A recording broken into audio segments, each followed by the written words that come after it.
Faites-vous plaisir. Marceline sera avec nous dans quelques instants. moom ngeen miin ci Africa US Love. série boobu di toj dëkk bi actuellement te ñu koy seetaan chaque samedi ci télévision Futur Média. Alors tout de suite, je pense qu'on peut enchaîner. Il n'est que 8h44 ak seen rubrique parmi nous.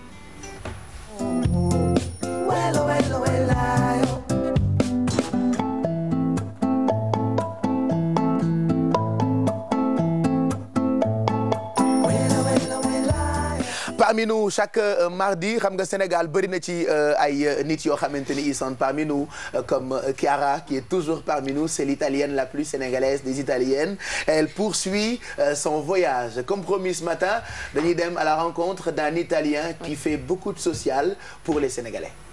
Oui, 10 ans. C'est l'histoire de Severino. C'est un Italien qui est au Sénégal depuis plus de 10 ans, 12 ans en fait. Et je l'ai rencontré parce qu'en fait, il s'occupe des enfants de rue. Il faut le dire que les enfants de rue, c'est un problème qui concerne le Sénégal depuis longtemps. C'est une thématique assez délicate parce que parfois, ça se mélange avec la culture, la religion, etc. Et j'ai décidé de le rencontrer. Il habite à Toubab Dialaw et le centre s'appelle, l'association s'appelle Les Enfants d'Ornella. Ce qui m'avait touchée, c'était le nom. Je voulais savoir pourquoi il avait déjà donné ce nom à son association. Et il m'a expliqué un petit peu son histoire. Parce qu'en fait, lui déjà, il travaillait avec les migrants en Italie. Il faisait partie d'un grand syndicat en Italie. Et donc, il voyageait souvent dans le nord d'Afrique, surtout en Tunisie. Et il s'occupait des migrations. Et sa femme, qui s'appelait Ornella, elle avait décidé un jour, arrivé à la retraite, de partir dans l'Afrique subsaharienne et venir ici travailler pour des associations qui s'occupent d'enfants. Malheureusement, quand ils sont arrivés ici, sa femme, elle est décédée. Et lui, il a décidé de rester au Sénégal parce que sa femme aimait beaucoup ce pays. Et il a décidé d'ouvrir lui-même une association qui s'occupe des enfants, les enfants de Ornella, justement. Ce qui est intéressant, c'est qu'il m'a dit, on ne s'occupe pas que des talibés, parce que les talibés, c'est celles qu'on connaît, parce qu'on les voit tous les jours, mais les enfants de rue sont plusieurs. Par exemple, son association, il s'occupe des enfants de la plage, qui font partie des enfants de la rue. C'est les enfants qui sont issus de familles pauvres et qui ne vont pas à l'école, souvent parce que, par exemple, ils n'ont pas de certificat de naissance, et parce que les parents, peut-être, n'ont pas le temps de suivre les enfants, donc ils traînent dans la plage. Puis, il y a les talibés qui viennent de Dara, les Dara qui sont à côté de Toubab Dialaw. Et puis, ils s'occupent aussi des enfants du village, les enfants qui peut-être vont déjà à l'école, pour les occuper dans des activités extrascolaires.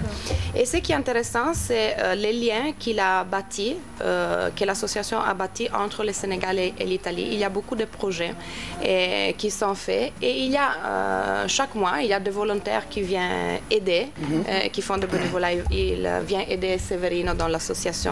Ce qui est intéressant aussi, c'est les activités qui sont proposées aux enfants, parce qu'il y a par exemple, celle que je préfère, c'est un atelier de théâtre, un atelier de théâtre, un atelier aussi de cinéma et des reportages, des documentaires. Donc les enfants travaillent sur des thématiques sociales, comme par exemple la grossesse précoce, des problèmes de violence domestique, et ils font des petits reportages qu'ils réalisent ensemble.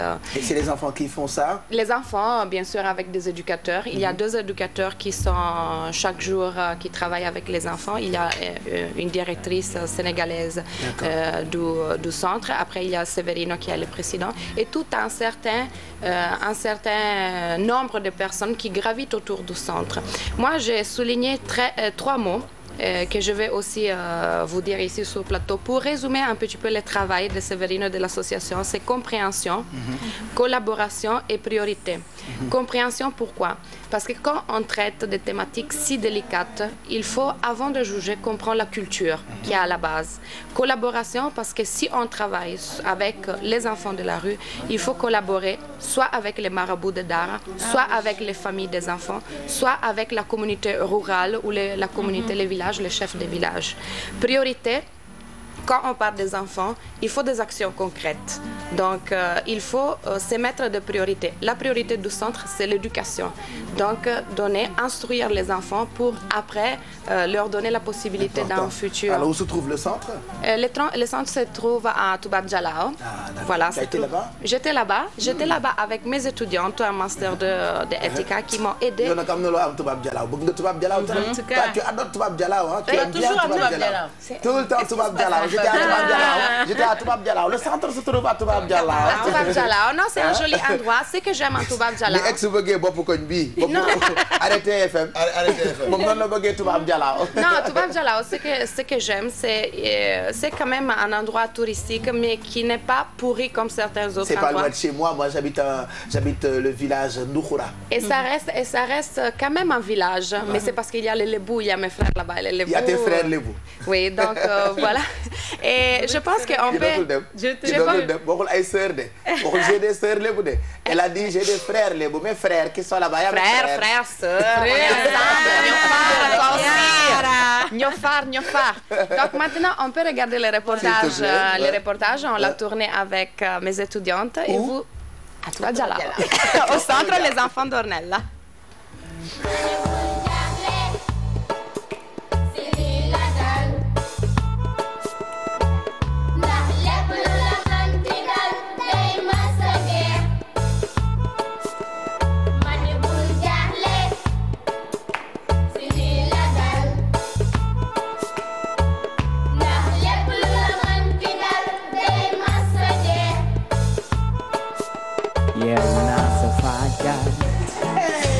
jant bi fenk sama kaw ñett pitax si sama buntu Abou Sow. ne ma di xibaar ñoo la ko jagleel. Rino Proserpio, ici dit Baba Sebe, non ici. maa ngi tudd Severino ñu gën a xam ci Baba Sebe te maay président association des enfants d'Ornella. am na ay xale yu jógee Guinée Bissau Mali ak gox yu bari ci réew mi te seen waajur dénk ay sëriñ daara. Des daara qui travaillent très bien. Il y a la daara par exemple à Ouaran, donc le talibé il ne va pas chercher. am na ay daara yuy jàngale bu baax fi nga xam ne xale yi duñu saraxu waaye dañu liggéey ak seen sëriñ daara yi ak seen famille. Il y a l'horaire qu'il fait l'école de Coran et il y a l'horaire qu'il va à l'école. dañoo am ay waxtu yoo xamante ni moom la xale yi di jàng am na ay taalibe yu jógee yu génnee ci daara yi dem ba université. C'est un objectif éducatif. Non. D'abord, il faut scolariser plus. tax a jóg suru kuréel gi mooy wàllu jàng ak ndimbal waaye tamit jàppale école élémentaire yi ci seen yeneen activités yi. Écrire les enfants à l'école, il va aider les élèves de l'école primaire ici. Soutenir un projet comme le nôtre, il faut prendre des règles fondamentales. Non? D'abord, ngir dimbale kuréel gu mel ni sunu kuréel gi da nga war a mën a gérer te bu juger njëriñu ñi nga xam ne seen loxo jotul seen ginnaaw ndaxte ñi nga xamante ni seen loxo jotul seen ginnaaw. les pauvres sont opportunistes et c'est normal. Il faut gérer, être capable de gérer, ne pas juger la méchanteté entre les pauvres. Les pauvres sont bons d'être plus méchants que les riches. Non, parce que pour moi avec toi. des fois dañuy yor xolu iñaan waaye loolu moo leen di déterminer te tamit bala ngay juger da nga war a xam seen culture. Il a l'opportunité de faire quelque chose, tu as compris. L'autre règle est où tu vas travailler. Tous les mots sont importants, personne plus de l'autre. Il faut apprendre qu'il y a des situations que tu dois dire des noms. Aussi c'est difficile de prononcer les noms.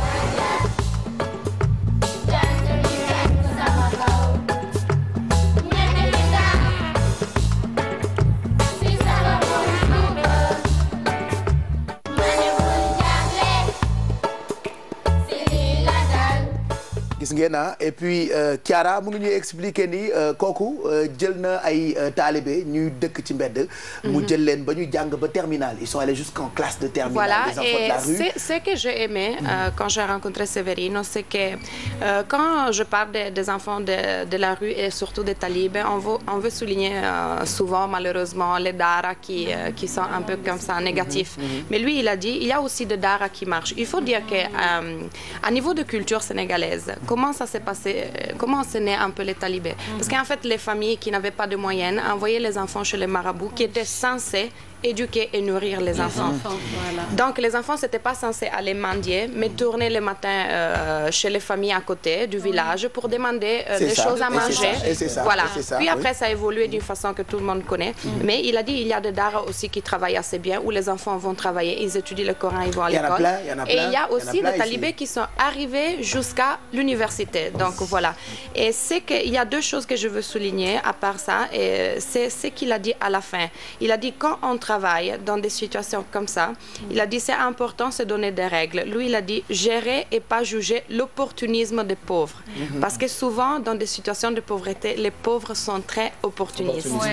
Après, il a dit gérer et ne pas juger la méchanceté entre les pauvres. Parce qu'il a dit que parfois, les pauvres sont beaucoup plus méchants que les riches. Après, il a dit savoir dire non.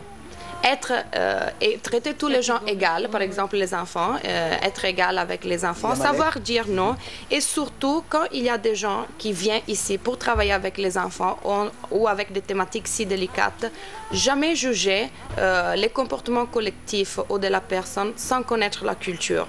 Parce que souvent on juge la thématique des enfants des rues, mais sans se demander d'où ça vient. Et voilà.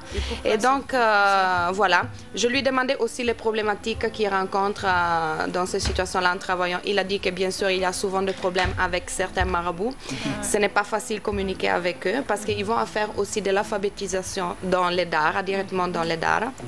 Et puis il a dit il y a des problèmes avec les familles des enfants pour faire comprendre aux familles l'importance de l'éducation, de l'instruction. Et je vous raconte une petite anecdote. Severino, il m'a dit, avec les enfants, on leur demande souvent qu'est-ce que tu veux faire comme métier quand tu es grand. Et ce qu'ils répondent, c'est je veux faire la bonne à Rufisque, je veux faire la bonne à Dakar, ou bien je veux faire les charretiers. Donc vraiment leur vision c'est très limité. Et l'action des enfants de Ornella, c'est de les éduquer, de les former, de les instruire au maximum, et plus de leur permettre d'avoir une vision. Donc le centre il s'appelle les enfants de Ornella. Pour les gens qui veulent avoir des renseignements, ils peuvent le trouver tranquillement sur Facebook. Le monsieur s'appelle Severino Proserpio.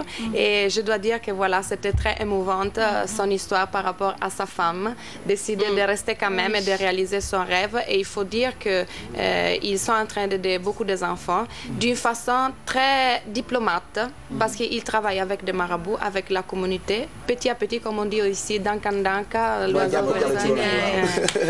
voilà. Ils sont parmi nous et ils nous aident, c'est bien.